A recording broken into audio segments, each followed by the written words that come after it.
Hello students, welcome to দিয়া institute for competitive examination. আমি Sabyasachi sir চলে এসেছি তোমাদের এসএলএসটি পলিটিক্যাল সায়েন্সের সাবজেক্টের ক্লাস নিতে। চলো স্টার্ট করি। আজকে আমাদের পলিটিক্যাল সায়েন্সের অত্যন্ত গুরুত্বপূর্ণ কয়েকটি টপিকের উপর ফোকাস করব এই ক্লাসে। দেখতেই পাচ্ছ ওভারঅল আমরা কি কি টপিক আজকের এই পর্বে দেখব। নাম্বার 1, এখানে আমরা ফোকাস করব হচ্ছে অ্যামেন্ডমেন্ট। আমাদের সংবিধানের অ্যামেন্ডমেন্ট পুরো প্রসেসটা আমরা দেখব, তার সঙ্গে আমেরিকার অ্যামেন্ডমেন্টের প্রসেস আর চায়নার অ্যামেন্ডমেন্টের প্রসেসের সঙ্গে কম্পেয়ার করব। এটা কিন্তু আমাদের সিলেবাস রয়েছে, পড়তে হবে সেভাবেই। এরপরে schedule caste, schedule tribe, minority communities এবং সেই সঙ্গে হচ্ছে অ্যাংলো ইন্ডিয়ান, এদের সম্পর্কে জানবো। তাদের স্পেশাল প্রভিশন আমাদের সংবিধানে বেশ কিছু রয়েছে, সেগুলো একটু জেনে নেব। আর তারপরে আমরা জানবো আমাদের ভারতবর্ষের নির্বাচন কমিশন সম্পর্কে। নির্বাচন কমিশনের দুটো জিনিস আমাদের পড়তে হয়, একটা হচ্ছে নির্বাচন কমিশনের কম্পোজিশন, আর হচ্ছে নির্বাচন কমিশনারদের কি ভূমিকা আছে ভারতবর্ষের নির্বাচনের ক্ষেত্রে, বা বলতে পারো function of the election commission of India, এটার উপরেও আমরা ফোকাস করব। তো বেসিক্যালি দেখো, এখানে কিন্তু অ্যামেন্ডমেন্টের প্রসেসটা খুব ভালো করে পড়তে হবে। অ্যামেন্ডমেন্ট অ্যাক্টগুলো না হয় ঠিক আছে, তোমরা ওটা ডেটা পড়ে নেবে, কিন্তু অ্যামেন্ডমেন্টটা কি করে হয় সেই প্রসেসটা খুব ভালো করে জানবে, কারণ এটা কিন্তু স্টুডেন্টদের মধ্যে প্রচুর কনফিউশন থাকে এই পোর্শনটা নিয়ে। সো বেসিক কিছু পয়েন্ট তো থাকে, যেমন সব ক্ষেত্রে এখানেও রয়েছে সাংবিধানিক প্রভিশন। যদি আমরা বলি, এটা সাউথ আফ্রিকা থেকে ইন্সপায়ার্ড এবং 368 পার্ট 20 মধ্যে দেওয়া আছে।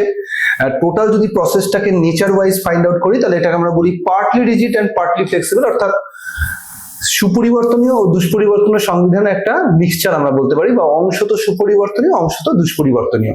রিজিড মানে হচ্ছে দুষ্পরিবর্তনীয়, ফ্লেক্সিবল মানে সুপরিবর্তনীয়। এটার মানে কি একটু জেনে নিই। রিজিড মানে হচ্ছে যখন জানবে কোন একটা দেশের সংবিধানে সংশোধনের ক্ষেত্রে সেন্ট্রাল গভর্নমেন্ট একা একা করতে পারবে না, স্টেটেরও গুরুত্বপূর্ণ ভূমিকা থাকবে, তখন সেই সংবিধানকে আমরা বলবো রিজিড, কারণ সেটাই সংবিধান সংশোধনের সময় বেশি লাগে এবং জটিলতাও তৈরি হয়। আর যে দেশের সংবিধান সংশোধনে সেন্ট্রাল গভর্নমেন্ট একা একাই করতে পারবে, রাজ্যের কোনো ভূমিকা থাকবে না, এইরকম দেশের সংবিধান সংশোধনকে আমরা বলবো ফ্লেক্সিবল বা সুপরিবর্তনীয় সংবিধান। এবার এখানে আমাদের তাহলে প্রথম ফাইন্ড আউট হয়ে গেল কি, যে স্টেট থাকবে তাহলেই না স্টেটের অংশগ্রহণের সুযোগ। তাহলে কোথায় স্টেট থাকে আমরা পড়েছি ফেডারেল সিস্টেমের ক্ষেত্রে। সেই ফেডারেল সিস্টেমে আমরা দেখেছি দু রকমের সরকার কোএক্সিস্ট করে, আমাদের ভারতবর্ষেও রয়েছে এরকম। যত ফেডারেল কান্ট্রি সব জায়গাতেই আছে, যেগুলো আদর্শ যুক্তরাষ্ট্র দেশ, তাতে স্টেটের এরকম ভূমিকা থাকে। এবং তার মানে এই রিজিড কনস্টিটিউশন হওয়ার ব্যাপারটা প্রত্যেকটা রিজিড মানে ফেডারেল কান্ট্রির সঙ্গে ওতপ্রোতভাবে যুক্ত।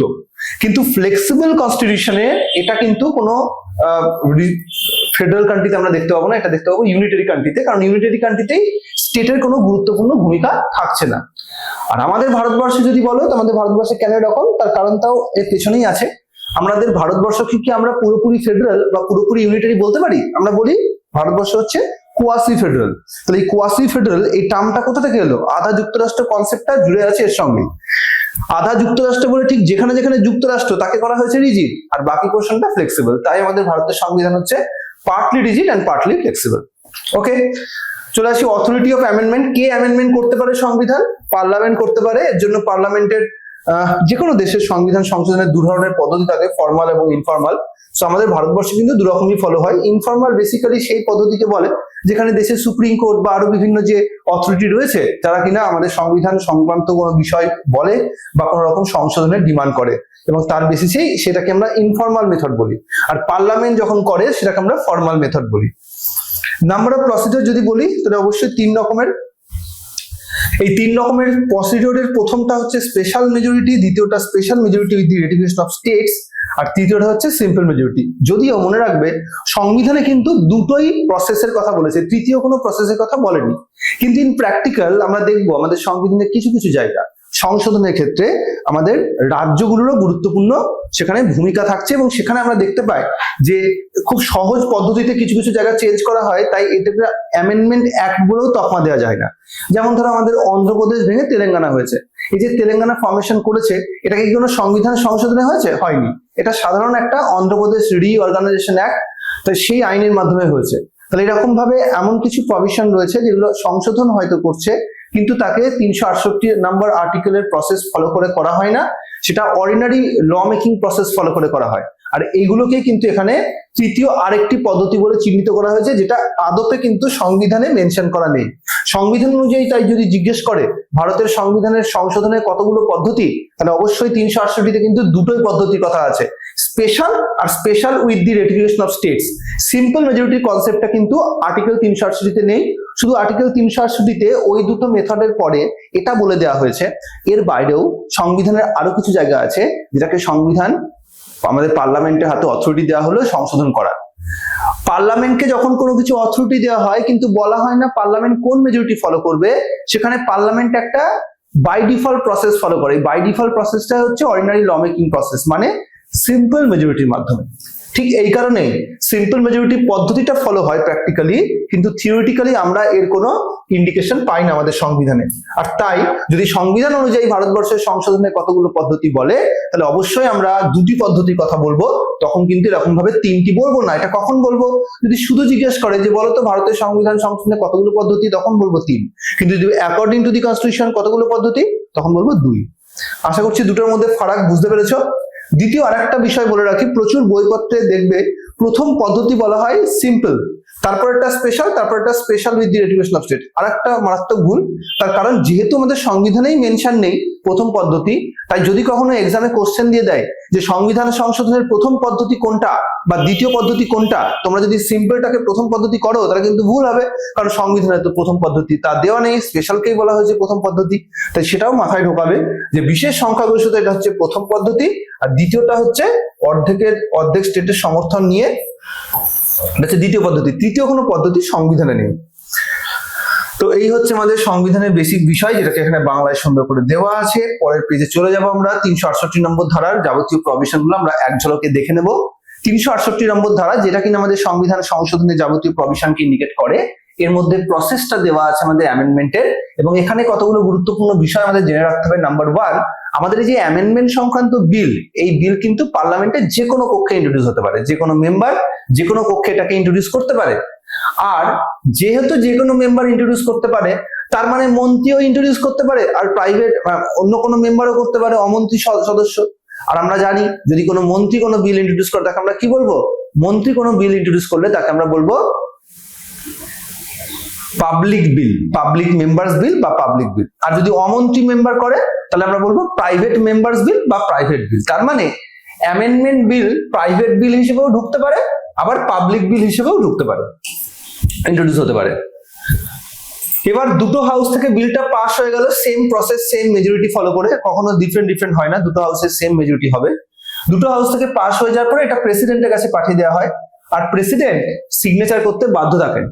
যদি প্রেসিডেন্ট সিগনেচার না করেন তাহলে কিন্তু সেটা সংবিধান ভঙ্গ হয়। তাই এখানে প্রেসিডেন্টের কোনো চয়েস নেই, প্রেসিডেন্টকে কিন্তু সাইন করতেই হবে। আর যতক্ষণ অবধি প্রেসিডেন্টের সিগনেচার না পাচ্ছে ততক্ষণ অবধি কিন্তু সেই সংবিধান সংশোধনী বিল আইনে পরিণত হয় না। এছাড়া আমরা দেখবো আমাদের জয়েন্ট সেশন ডাকার কোনো ব্যবস্থা কিন্তু এই সংবিধান সংশোধনী বিলের ক্ষেত্রে নেই। অন্যান্য অর্ডিনারি বিলের ক্ষেত্রে জয়েন্ট সেশন ডাকা যায়, যৌথ অধিবেশন, পার্লামেন্টের দুটো পক্ষের একসঙ্গে অধিবেশন, এটা কিন্তু সংবিধান সংশোধনী বিলের ক্ষেত্রে অ্যাপ্লিকেবল হয় না। তাছাড়া অর্ডিন্যান্স জারি করার বিষয় আমরা শুনেছি, প্রেসিডেন্ট 123 নম্বর ধারায় অর্ডিন্যান্স জারি করতে পারেন। সংবিধান সংশোধনী বিলে কিন্তু কোনো অর্ডিন্যান্স জারি করা যায় না, এটাকে একমাত্র আইনি পদ্ধতি প্রয়োগ করে বা পার্লামেন্টের মাধ্যমে আইনে রূপান্তরিত করতে হয়। তো এই হচ্ছে প্রধান কয়েকটা পয়েন্ট যেটা আমাদের সংবিধান সংশোধনী বিলের সঙ্গে যুক্ত। এখানে সেগুলোই বাংলায় দেওয়া আছে যে সংসদের উভয় কক্ষে সংশোধনী বিল উত্থাপন করা যেতে পারে, বা যে কোনো পক্ষে যে কোনো মন্ত্রী বা বেসরকারি সদস্য বিল সরকারি শুরু করে দিতে পারে বা বিল ইন্ট্রোডিউস করতে পারে। বিলটি সংসদের উভয় কক্ষে পাশ করাতে হয় এবং আলাদাভাবে পাশ করাতে হয়, এবং ভারতের রাষ্ট্রপতির স্বাক্ষর ছাড়া কোনো বিল আইনে পরিণত হবে না, যৌথ অধিবেশন ডাকা যায় না এবং অধ্যাদেশ জারি করা যায় না। নাও আমরা ফোকাস করব পুরোপুরি আমাদের যে 368 নম্বর ধারা, যেটাকে সুপ্রিম কোর্টে বলেছে প্রসিডিউর অফ দি অ্যামেন্ডমেন্ট। তো সেই প্রসিডিউর অফ অ্যামেন্ডমেন্টের আর্টিকেল আমরা ডিফাইন করব। প্রথমে আছে স্পেশাল মেজরিটি কথা। স্পেশাল মেজরিটি মানে তো তোমরা জানো, স্পেশাল মেজরিটি মানে হচ্ছে টোটাল মেম্বারের 2/3 সাপোর্ট, কার টোটাল মেম্বারের উপস্থিত এবং ভোটদানকারী সদস্য, এবং সেই উপস্থিত এবং ভোটদানকারী সদস্য কত হতে হবে? এটা হতে হবে অ্যাটলিস্ট হাফ। ব্যাপারটা খুব জটিল, তাই না? চলো একটা চার্ট করে নিই। এই চার্টের মধ্যে সুন্দর করে বিষয়টা দেওয়া আছে। এই যে চার্ট দেখো, আমি এখানে কাল্পনিক ভাবে তিনটে স্টেপ দেখিয়েছি। এটা হচ্ছে ফার্স্ট স্টেপ, এটা সেকেন্ড স্টেপ, এটা থার্ড স্টেপ। এরকম কোনো সাংবিধানিক স্টেপ নেই। এটা 1 নম্বর পদ্ধতি, যেটা আমাদের 368 নম্বর আর্টিকেলের ক্লজ 1 এ দেওয়া আছে। তা 2 নম্বর পদ্ধতি যেটা 368 নম্বর আর্টিকেলের ক্লজ 2 তে দেওয়া আছে। আর এইটা হচ্ছে সিম্পল মেজরিটি, এটা কিন্তু বিভিন্ন আর্টিকেলে ছড়িয়ে আছে। উদাহরণ হিসেবে তোমরা মনে করতে পারো আর্টিকেল 4 বা আর্টিকেল 11, এগুলো কিন্তু সব সিম্পল মেজরিটির কথা বলে। তাহলে প্রথমে আমরা স্পেশাল মেজরিটি উপর ফোকাস করব, যেখানে বলা হচ্ছে অর্ধেক মেম্বারকে উপস্থিত থাকতে হবে, ভোট দিতে হবে। তার মানে এটা আগে জেনে নাও যে পার্লামেন্টের যে কোনো কক্ষে মেম্বাররা উপস্থিত থাকলেই যে ভোট দেবে তার কোনো গ্যারান্টি নেই।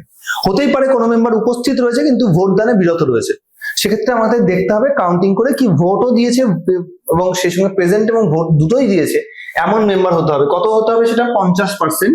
তার মানে যদি আমরা লোকসভার ক্ষেত্রে চিন্তা করি 543 লোকসভার মেম্বার, তার 50% মানে অ্যাটলিস্ট 272 উপস্থিত এবং ভোটদানকারীটা লাগবে। এবার 272 লাগবে, তার মানে কি 272ই হবে? নিশ্চয় 272 73 হতে পারে, 300 হতে পারে, 400 হতে পারে। তাহলে যেটাই হবে আমি ধরে নিলাম যে প্রেজেন্ট হয়েছিল 400 জন আর ভোট দিয়েছে 300 জন। তাহলে 300 জন ভোট দিয়েছে মানে প্রেজেন্টও হয়েছে, ভোটও দিয়েছে কত? 300। তাহলে সেই রেসপেক্টে এখানে কিন্তু অর্ধেকের বেশি মানে এখানে কিন্তু 2/3 এর সাপোর্ট মানে হচ্ছে 300 রেসপেক্টে হবে, কারণ 300 প্রেজেন্ট ভোটিং। তাহলে 300 প্রেজেন্ট ভোটিং মানে হচ্ছে 200 সাপোর্ট লাগবে, 2/3 মানে। তো এইভাবেই কিন্তু আমাদের স্পেশাল মেজরিটির মাধ্যমে সংবিধানের বেশ কিছু জায়গা, বিশেষ করে আমাদের ফান্ডামেন্টাল রাইট, ডাইরেক্টিভ প্রিন্সিপালস, এইরকম জায়গাগুলোকে চেঞ্জ করা হয়। অন্যদিকে স্পেশাল মেজরিটি টাইপ 2 যেটা হচ্ছে আমাদের আর্টিকেল 368 এর ক্লজ 2 তে দেওয়া আছে। এটা হচ্ছে ওই প্রথম স্টেপটা সেম হবে, একদম সিমেট্রিক, যা ছিল তাই হবে। সেকেন্ড স্টেপে এটাও সেম হবে, একদম যা ছিল তাই হবে, অর্থাৎ 2/3 এর সাপোর্ট। তারপরে থার্ড এর একটা স্টেপ এখানে চলে আসবে, কারণ এখানে সেই জায়গাগুলোকে অ্যামেন্ড করা হয় যেগুলো ভারতবর্ষের কেন্দ্র এবং রাজ্যের সঙ্গে সম্পর্কযুক্ত। তাহলে কেন্দ্র রাজ্য সম্পর্কযুক্ত জায়গাগুলোকে আইডেন্টিফাই করে করে সেটাকে মডিফাই করার বা অ্যামেন্ডমেন্ট করার যে প্রসেস, সেটা এই পদ্ধতিতে ফলো হয়। এখানে সাপোর্টেড করতে হয় কতগুলো রাজ্য আইনসভা থেকে? অর্ধেক। তাহলে আমাদের অর্ধেক রাজ্য আইনসভা থেকে যদি এটা পাস করা যায় তাহলে সেক্ষেত্রে এটা কিন্তু কমপ্লিট হবে। এক্ষেত্রে যখন রাজ্য আইনসভা থেকে পাস করা হবে তখন সিম্পল মেজরিটি ফলো করতে হয়। তাহলে আমাদের ভারতবর্ষের টোটাল রাজ্য আইনসভার সংখ্যা হচ্ছে 31টা। 28টা ধরলে হবে না, স্টেটে 28টা আর 3টে ইউটি আছে, দিল্লি, পন্ডিচেরি এবং জিএনকে, সেগুলো রাজ্য আইনসভা রয়েছে, তাই 31টা ধরতে হবে। 31টার অর্ধেক মানে 16টা থেকে রেটিফাই করাতে হবে, তবেই এটা কমপ্লিট হবে। আর সিম্পলে চলে আসি, সিম্পলে আবার একইভাবে at least half of the member present and voting হতে হবে। ফার্স্ট স্টেপে যা ছিল এর আগে। দ্বিতীয় স্টেপে যেখানে 2/3 ছিল এখানে হয়ে যাবে হাফ প্লাস 1, মোর দ্যান হাফ।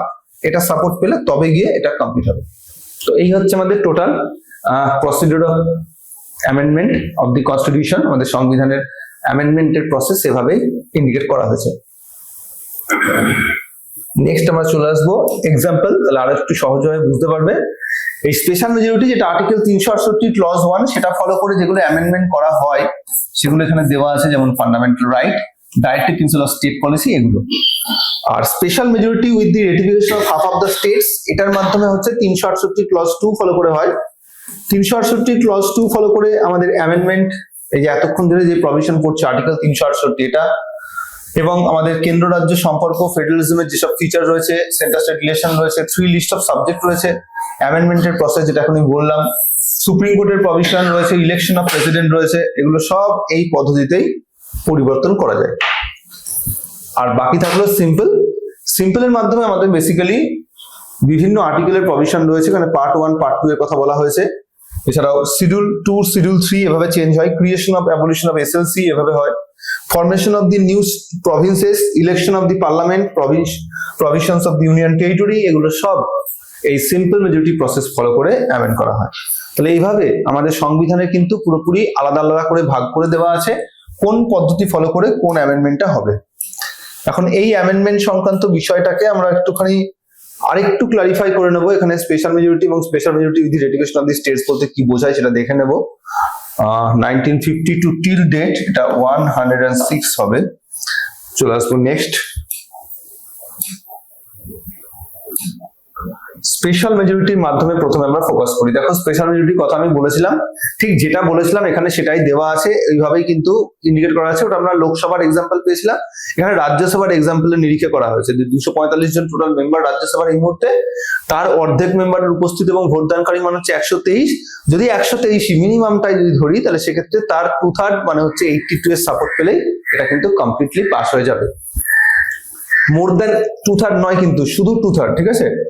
একইভাবে আমরা দেখবো এটা বাংলাতেও সুন্দর করে দেওয়া আছে, special majority as per article 368 plus state ratification. এখানে প্রথমত ওই একইভাবে স্পেশাল মেজরিটি প্রসেস ফলো হবে এবং তারপরে রাজ্য আইনসভায় যাবে। এখানে ওয়েস্ট বেঙ্গল বিধানসভার কথা বলা হয়েছে, WBSL এর মেম্বার আমরা জানি 294 জন, তার রেসপেক্টে এটা যদি করা হয় তাহলে অর্ধেকের বেশি support, at least half of the member মানে হচ্ছে 147।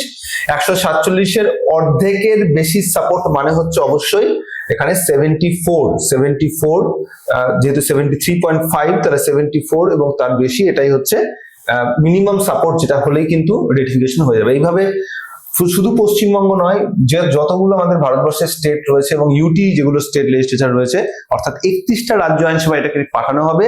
31টাতেই যদি এই সিম্পল মেজরিটি প্রসেস ফলো করে কমপ্লিট করতে পারে তবেই এটা কমপ্লিট হবে। তো এইভাবে আমাদের কিন্তু অ্যামেন্ডমেন্টের প্রসেস সম্পর্কে মেনশন করা আছে। আবার সেই প্রভিশন বাংলাতে ঠিক যেমন করে ইংরেজিতে দেওয়া আছে এখানে বাংলাতেও সেভাবেই লেখা আছে, এটা ভালো করে পড়ে নিতে হবে। নেক্সট আমরা চলে আসবো সিম্পল মেজরিটির কথায়। সাধারণ সংখ্যাগরিষ্ঠতা কাকে বলা হয়, যেখানে দেখবো যে সংবিধানের অ্যাটলিস্ট হাফ অফ দ্য মেম্বারকে প্রেজেন্ট থাকতে বলছে, ভোট দিতে বলছে, মানে প্রথম স্টেপটা সেম হচ্ছে। এবার ওখানে ছিল 2/3 এর সাপোর্ট, এখানে লাগবে মোর দ্যান হাফ এর সাপোর্ট।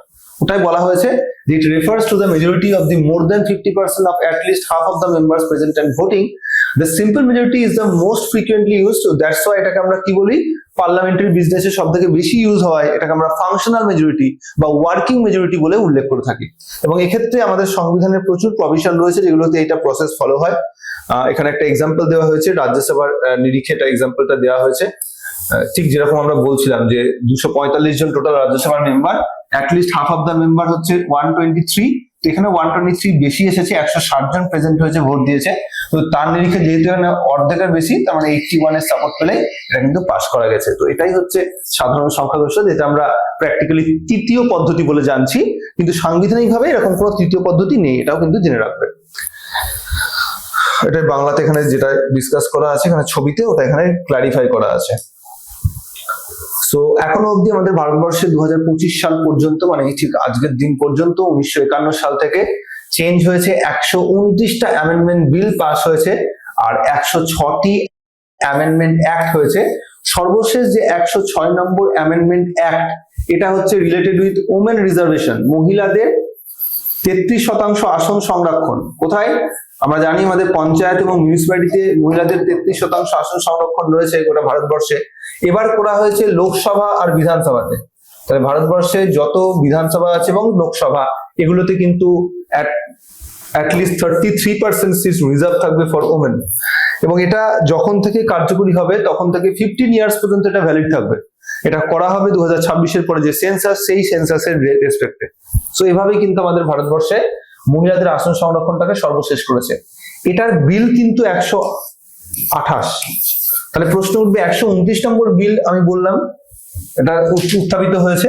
129 নম্বর বিল হচ্ছে, আমরা শুনেছি ওয়ান নেশন ওয়ান ভোটের কথা, অর্থাৎ গোটা ভারতবর্ষে একসঙ্গে সবগুলো ভোট হবে। তো সেই একসঙ্গে ভোট হওয়ার যে বিল, ওয়ান নেশন ওয়ান ভোটের যে বিল, সেটাই হচ্ছে 129 নম্বর বিল। এটার জন্য রামনাথ কোবিন্দের কমিটি নিশ্চয় মনে আছে, 18 রকমের অ্যামেন্ডমেন্টের কথা বলেছে, 18টা জায়গা সংবিধানে, সেগুলো অ্যামেন্ডমেন্ট করা সংক্রান্ত টোটালটা হচ্ছে 129তম বিল। এটা এখনো কমিটি পর্যায়ে রয়েছে, এখন এটা অ্যামেন্ডমেন্ট অ্যাক্টে রূপান্তরিত হয়নি। হলে অবশ্য যদি এর পরেই হয় তাহলে সেটা 107তম অ্যামেন্ডমেন্ট অ্যাক্ট হবে। তাহলে আমাদের ভারতবর্ষে এই বিভিন্ন অ্যামেন্ডমেন্ট গুলোর মধ্যে কয়েকটি গুরুত্বপূর্ণ অ্যামেন্ডমেন্ট আমাদের একটু জেনে নেওয়া উচিত। আমি কয়েকটা এখানে তালিকাভুক্ত করে দিয়েছি। সাধারণত এক্সাম গুলোতে আমরা দেখতে পাই লেটেস্ট যে অ্যামেন্ডমেন্ট বিল এবং অ্যাক্ট, একদমই তাই, বিলও কিন্তু করতে হবে। কিছু বিল থেকেও কোশ্চেন দেয়, আবার অ্যাক্ট থেকেও দেয়। এমনি তো পপুলার গুলো তোমরা জানো, 42 অ্যামেন্ডমেন্ট অ্যাক্টকে আমরা মিনি কনস্টিটিউশন বলি, বা 42 অ্যামেন্ডমেন্টকে বলা হয় রিভিউ অফ দি কনস্টিটিউশন, এই ধরনের কোশ্চেন তো দিতেই পারে।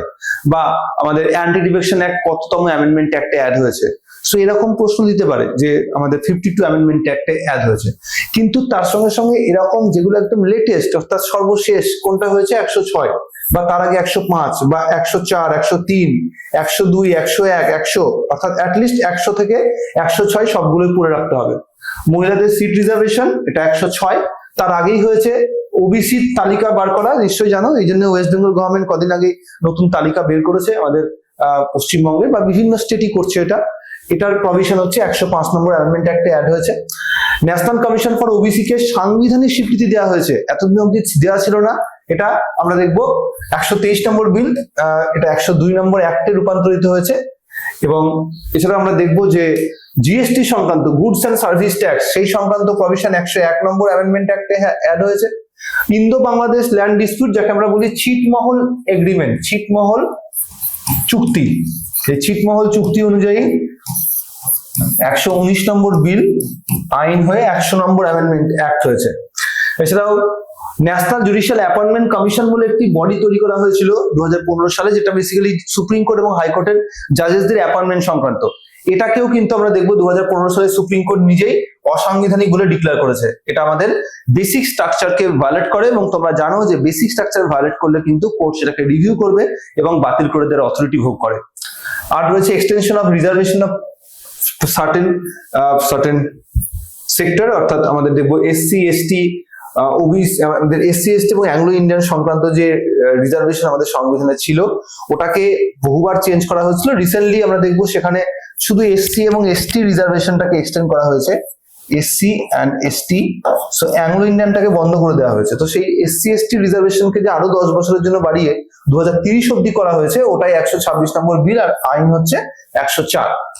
আর আরেকটা হচ্ছে 124 নম্বর বিল, যেটা হচ্ছে ইকোনমিক্যালি এবং ইকোনমিক্যালি ব্যাকওয়ার্ড ক্লাস, যারা ইকোনমিক্যালি উইকার সেকশন যেটাকে বলা হয়, তো সেই ইকোনমিক্যালি উইকার সেকশনের জন্য 10% আসন সংরক্ষণ করা হয়েছে চাকরিতে এবং এডুকেশনাল সেক্টরে, যেটা জেনারেল ক্যাটাগরি থেকে, জেনারেল ক্যাটাগরির মানুষটা বলতো যে তাদেরকে রিজার্ভেশন ক্যাটাগরি অসুবিধার জন্য, তারাও তো অনেক গরিব মানুষ থাকতে পারে, তো তাদের জন্য কি ব্যবস্থা। তো সেখানে আমরা দেখবো যে আমাদের বিশেষ একটি অ্যামেন্ডমেন্ট বিল পাস করা হয় 124 নম্বর, এবং সেই বিলটার থ্রু দিয়ে আমাদের 103 নম্বর অ্যাক্ট করে এই সব জেনারেল ক্যাটাগরি থেকে বিলঙ্গিং যারা ব্যাকওয়ার্ড ক্লাস পিপল রয়েছে, ইকোনমিক্যালি যারা ব্যাকওয়ার্ড ক্লাস, তাদের জন্য 10% আসন সংরক্ষণ করা হয়েছে। শুধু মাথায় রাখতে হয় কেউ কিন্তু একই সঙ্গে নিজেকে ওবিসি এবং সে একই সঙ্গে এসসি এসটি বা তার সঙ্গে এই ইকোনমিক্যাল উইকার সেকশন দেখাতে পারে না। যদি কেউ রিজার্ভেশন ক্যাটাগরি থেকে বিলং করে তাহলে তার জন্য এটা নয়, এটা শুধুমাত্র যারা আনরিজার্ভ ইউআর যারা, তাদের জন্য এই 10% রিজার্ভেশন অ্যাপ্লিকেবল। তো এই হচ্ছে টোটাল আমাদের চার্ট। এরকম করে চার্ট করেই পড়লে তোমাদের জন্য কিন্তু হেল্পফুল, ঠিক আছে। বিশেষ করে আমি এখানে তো কয়েকটা লেটেস্ট গুলো সাল বলে দিয়েছি, বাকিগুলো সাল দিয়েও কোশ্চেন দিতে পারে, সেভাবে কিন্তু পড়ে নিতে হবে। সো অ্যামেন্ডমেন্ট প্রসিডিউরের ক্ষেত্রে আমাদের যেটা আরো রয়েছে সিলেবাসে, আমেরিকার অ্যামেন্ডমেন্টের সঙ্গে আমাদের ভারতবর্ষের অ্যামেন্ডমেন্টের কি ডিফারেন্স বা কি ফারাক রয়েছে। এখানে দেখো আমেরিকারটা আমরা একটু ডিসকাস করে নিই। প্রথমত আমাদের আমেরিকাতে এটা রেলিভেন্ট যে আর্টিকেল বা যে আর্টিকেলের মধ্যে প্রভিশন রয়েছে তা হচ্ছে আর্টিকেল 5। ওখানে কিন্তু আমাদের পার্ট যেমন রোমানে ইন্ডিকেট করা হয়, আমেরিকাতে আর্টিকেল গুলো রোমানে ইন্ডিকেট করা হয়, এবং সেখানে কংগ্রেস মানে ইউএস এর যে পার্লামেন্ট তাকে কংগ্রেস বলা হয় নাম, সেখানে 2/3 সাপোর্টে কিন্তু যাবতীয় এই বিলগুলো পাস করা হয়, 2/3 সাপোর্টের মাধ্যমে। ওকে, 2/3 এর সাপোর্টে করা হয়, এবং অনুমোদন দেওয়ার ক্ষেত্রে 3/4 স্টেট, আমাদের যেমন ভারতবর্ষে কি দেখলাম at least half of the state support যদি করে, এখানে 3/4 স্টেট যদি সাপোর্ট করে তবে গিয়ে কার্যকরী হবে। তার মানে যদি 20টা স্টেটের রেসপেক্টে চিন্তা করি, তাহলে 20টা রেসপেক্টে 15টা স্টেট যদি রেটিফিকেশন করে তবে গিয়ে সেটা কার্যকরী হয়। আর আজ অব্দি আমাদের আমেরিকার সংবিধান 1979 সালে তৈরি হয়েছে, 1789 সালে তৈরি হয়েছে, মানে সালের নিরিখে প্রায় 250 বছর। তো সেই 250 বছরে মাত্র চেঞ্জ হয়েছে কতবার? 27 বার। আর আমাদের ভারতবর্ষের সংবিধান 47 সালে কার্যকরী হয়েছে, 75 বছর অতিক্রান্ত হয়েছে সবে, আর তাতেই 47 সালে ইন্ডিপেন্ডেন্স হয়েছে, সংবিধান কার্যকরী 50 সালে হয়েছে, সেই রেসপেক্টে পুরো 75 বছরই হচ্ছে। তো 75 বছরের মধ্যে 106 বার চেঞ্জ হয়ে গেছে। বুঝতেই পারছো কতটা রিজিড আমেরিকার সংবিধান। এর কারণটা তো আমরা একটু আগে ডিসকাস করেই দিলাম যে ভারতবর্ষের সংবিধানটা পুরোপুরি রিজিড নয়, এটা অংশত রিজিড এবং অংশত ফ্লেক্সিবল, সো দ্যাটস ওয়াই এরকম ব্যবস্থা। এবং আরেকটা যেটা গুরুত্বপূর্ণ বিষয় যে ইউএসএ তে কিন্তু জুডিশিয়াল রিভিউ এর পাওয়ার রয়েছে, আমি তোমাদের পড়িয়েছি এটা, যে বিচার বিভাগীয় সমীক্ষা কাকে বলা হয় বা বিচার বিভাগীয় যে চেকিং করার যে ক্ষমতা, সেটা কিন্তু ইউএসএ তে সংশোধনী কোনো আইনের ক্ষেত্রে অ্যাপ্লিকেবল নয়। মানে আমাদের ভারতবর্ষে আমরা দেখলাম একটু আগেই যে 99 কনস্টিটিউশন অ্যামেন্ডমেন্ট অ্যাক্ট হয়েছে, যেটাকে কোর্ট কি করেছে, আনকনস্টিটিউশনাল বলে ডিক্লেয়ার করেছে। ইউএসএ তে এরকম কোনো অ্যামেন্ডমেন্ট অ্যাক্ট করা হয়ে গেলে তার উপর কোনো রিভিউ হয় না, কোর্ট তার উপর রিভিউ করতে পারে না। তো সেটা একটা ডিফারেন্স আমাদের ভারতবর্ষের সঙ্গে। এই জন্যই বলা হয় যে ভারতবর্ষের যে সুপ্রিম কোর্টের যে পাওয়ার, সেটা কিন্তু ওয়ার্ল্ডের মধ্যে সব থেকে পাওয়ারফুল একটা কোর্ট, মানে ইউএসএস পাওয়ার কোর্টের থেকেও বেশি পাওয়ারফুল। চলে আসবো নেক্সট। এবার হচ্ছে আমরা অ্যামেন্ডমেন্টের প্রসেস দেখবো। চায়নার people Republic of China, PRC মানে গণপ্রজাতন্ত্রী চীন। শুধু চায়না এখন আর নাম নয়, আগে ফরমোজা চীন ছিল, তারপরে যখন people Republic of China formation হয়েছে, ওখানে চায়নার যে সংবিধান, সেখানে আর্টিকেল 64 এবং আর্টিকেল 62 তে অ্যামেন্ডমেন্টের প্রসেস দেওয়া আছে। সেখানে কি বলা হয়েছে, ওখানকার যে কেন্দ্রীয় মন্ত্রিসভা, তাকে এনপিসি বলা হয়, সেখানে স্থায়ী কমিটি রয়েছে, 1/5 মেম্বাররা এটাকে উত্থাপন করতে পারে অ্যাটলিস্ট, এবং 2/3 মেম্বার যদি সাপোর্ট করে ওখানে এনপিসি, তবে গিয়ে এটা কিন্তু কমপ্লিট হয়। এখানে বলবো আমরা যে এনপিসি সর্বোচ্চ ক্ষমতা, কেন্দ্র রাষ্ট্রপতি, বিচার বিভাগ স্বাধীনতা সেখানকার স্বাধীন নয় আমাদের ভারতবর্ষের মতো, কারণ তোমরা জানো এটা একটা সোশ্যালিস্ট প্যাটার্নের কান্ট্রি, কোনো রাষ্ট্র বা ফেডারেল কাঠামো নেই সেখানকার, ফলে জুডিশিয়ারিকে খুব বেশি পাওয়ারফুল করা হয়নি। সাধারণত জুডিশিয়ারি সেখানেই পাওয়ারফুল হয় যেখানে ফেডারেল সিস্টেম থাকে, যেমন আমাদের ভারতবর্ষে ফেডারেল সিস্টেম আছে তাই জুডিশিয়ারি পাওয়ারফুল, বা ইউএসএ তে ফেডারেল সিস্টেম আছে বলে জুডিশিয়ারি পাওয়ারফুল, কিন্তু ওটা তো ফেডারেল সিস্টেম নয়, ফলে ওখানে ওটা ইউনিটারি কান্ট্রি লাইক ব্রিটেন, তো সেই জন্য ওখানে কিন্তু জুডিশিয়ারিকে স্ট্রং করা হয়নি। এবং আমরা দেখবো সংশোধন রাজনৈতিক সিদ্ধান্ত দ্বারা নিয়ন্ত্রিত, অর্থাৎ ওখানকার যে রাজনৈতিক দল রয়েছে, তোমরা জানো যে কমিউনিস্ট পার্টি অফ চায়না, তার দ্বারা নিয়ন্ত্রিত পুরো এই বিষয়টা, ফলে সেই প্রেসিডেন্ট সেখানকার যা অথরিটি দেবে বা ওই ওখানকার রাজনৈতিক দল হিসেবে কমিউনিস্ট পার্টি অফ চায়না যে সিদ্ধান্ত নেবে সেটাকে কিন্তু কার্যকরী করা হয়। আর জুডিশিয়াল রিভিউর পাওয়ারের ক্ষেত্রে বলবো একদমই নেই, কারণ জুডিশিয়াল রিভিউর পাওয়ার প্রশ্ন উঠছেও না, কারণ ওটা কোনো ফেডারেল কান্ট্রি নয়। আর বিচার বিভাগ ওখানে কিন্তু আমাদের মতো এত স্বাধীনও নয়, তাই সংবিধানের সংশোধনের উপর আদালতের কোনো এখতিয়ার নেই বা কোনো ক্ষমতা নেই, আদালত কোনো রকম এখানে বক্তব্য দিতে পারে না। তো এই হচ্ছে আমাদের টোটাল চায়না এবং ইউএস এর ডিফারেন্স, এবং সেই সঙ্গে ইন্ডিয়ার। তো আমরা একটুখানি যদি এটার মধ্যে কম্পেয়ার করে নিই এভাবে, তাহলে কিন্তু খুব সহজে মনে রাখতে পারবে। দেখো, প্রথমত ফ্লেক্সিবিলিটি, যাকে আমরা দুষ্পরিবর্তনীয় বলছি, সেটা আমাদের ভারতবর্ষের ক্ষেত্রে আমরা দেখবো মাঝারি দুষ্পরিবর্তনীয়, বাকি আমরা বলছি পার্টলি রিজিড পার্টলি ফ্লেক্সিবল। যুক্তরাষ্ট্র চরম রিজিড, আর চায়না হচ্ছে ফ্লেক্সিবল, অনেকটাই ফ্লেক্সিবল। এখানে ভারতবর্ষে প্রস্তাব কে করতে পারে, সংসদের যে কোনো কক্ষে এটা প্রস্তাব উঠতে পারে বা যে কোনো মেম্বার, এখানে কিন্তু কংগ্রেস বা রাজ্যেও তোলা যেতে পারে, মানে আমাদের কিন্তু রাজ্যে কোনো সংবিধান সংশোধনের প্রস্তাব তুলতে পারে না, কিন্তু ওখানে রাজ্যেও তোলা যায়। আর এনপিসি বা ওখানকার 1/5 যা মেম্বার আছে এনপিসি, তারা কিন্তু এটা রেজ করতে পারে বা প্রস্তাবটাকে তুলতে পারে। স্টেটের ভূমিকা কি, কিছু সংশোধনের বাধ্যতামূলক, কিছু সংশোধনের ক্ষেত্রে রাজ্যের রেটিফিকেশন লাগে, তাও কত, হাফ। এখানে অবশ্যই রাজ্যের রেটিফিকেশন লাগবে, কত রাজ্যের লাগে, 3/4 সাপোর্ট লাগে।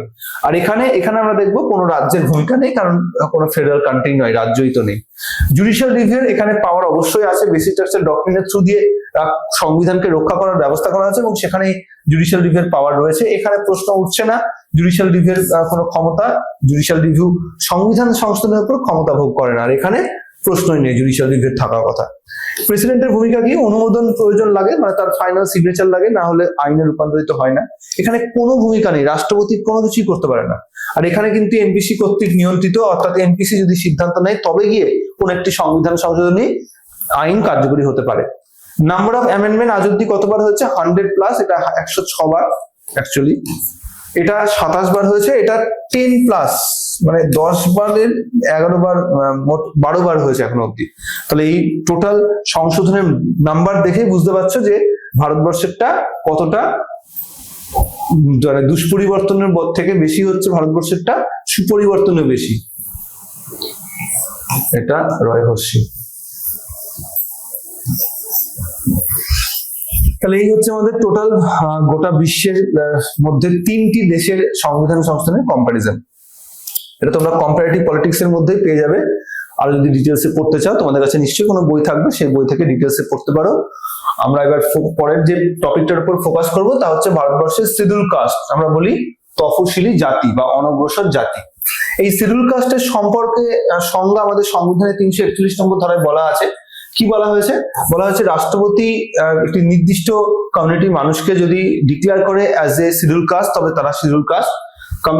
এখানে বলা হয়েছে যে অনগ্রসর জাতি তারাই যে সম্প্রদায়গুলো যাদের ঐতিহাসিকভাবে আমরা সামাজিক বৈষম্যের শিকার যারা হয় বারবার, এবং রাষ্ট্রপতি ইন্ডিকেট করে দেয় যে এরা হচ্ছে শিডিউল কাস্ট, তাদেরকে কিন্তু শিডিউল কাস্ট বলা যায়।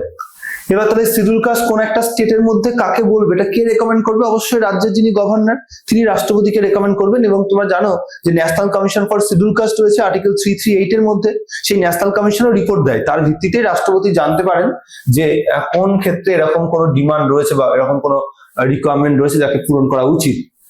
এখানে আমরা দেখবো কি পয়েন্ট বা কি প্রভিশন হিসেবে হচ্ছে রিজার্ভেশন ইন এডুকেশন, এদের জন্য এডুকেশনাল রিজার্ভেশন থাকে, এমপ্লয়মেন্টে থাকে আর লেজিসলেচারে থাকে। লেজিসলেচারের ক্ষেত্রে আমরা এখানে প্রথমত রিজার্ভেশন ইন গভর্নমেন্ট জব এবং সোসাইটির ক্ষেত্রে কি আছে স্পেশাল প্রভিশন 15 ক্লজ 4 এর মধ্যে দেওয়া আছে। সেক্ষেত্রে আর্টিকেল 17 এ আনটাচবিলিটি অ্যাবলিশন করার অথরিটি দিয়েছে, যার ফলে শিডিউল কাস্ট বা শিডিউল ট্রাইবদের কোনো রকম আনটাচবিলিটি কোনোভাবে এফেক্ট করতে পারে না। আর 46 এর মধ্যে আছে স্টেট এদের ইন্টারেস্টকে প্রোটেক্ট করার জন্য ব্যবস্থা নেবে। লেজিসলেচারের মধ্যে যে প্রভিশন আছে সেটা একটু মেনশন করে নিই এখানে। প্রথমত 330 আর হচ্ছে 332, এটা হচ্ছে লোকসভায় SC ST সিট রিজার্ভ থাকবে, এটা হচ্ছে বিধানসভায় SC ST সিট রিজার্ভ থাকবে। ওকে, তাহলে এসসির জন্য কত আছে এই মুহূর্তে লোকসভায় 84, এসটিরটা আমরা পরে পড়ছি, আগে লিখে দিলাম 47। পশ্চিমবঙ্গের বিধানসভায় বর্তমানে 70 হচ্ছে শিডিউল কাস্ট আর 16 হচ্ছে শিডিউল ট্রাইব। এভাবে আমাদের বিভিন্ন স্টেটের কিন্তু SC ST জন্য সিট রিজার্ভ করা থাকে। কিছু স্টেট রয়েছে যেখানে মানে ম্যাক্সিমামটাই শিডিউল কাস্ট শিডিউল ট্রাইব, ফলে আলাদা করে কোনো রিজার্ভেশন থাকে না, যেমন অরুণাচল প্রদেশ বা নর্থ ইস্টের আরো অনেক স্টেট আছে যেখানে কোনো আলাদা করে রিজার্ভেশন থাকার দরকার নেই। এরপরে আমরা আসবো তফসিলি উপজাতি, অনগ্রসর উপজাতিদের মধ্যে আমরা দেখবো যে সাংবিধানিক প্রভিশন 342, যেখানে বলা হয়েছে যারা বনাঞ্চল এবং দুর্গম অঞ্চলে বসবাস করে এবং আলাদা তাদের একটা কালচার রয়েছে, তাদের সোশিও কালচারাল একটা আলাদা ইউনিক ফিচার রয়েছে, তাদেরকে অনগ্রসর উপজাতি বলে ইন্ডিকেট করা হয়।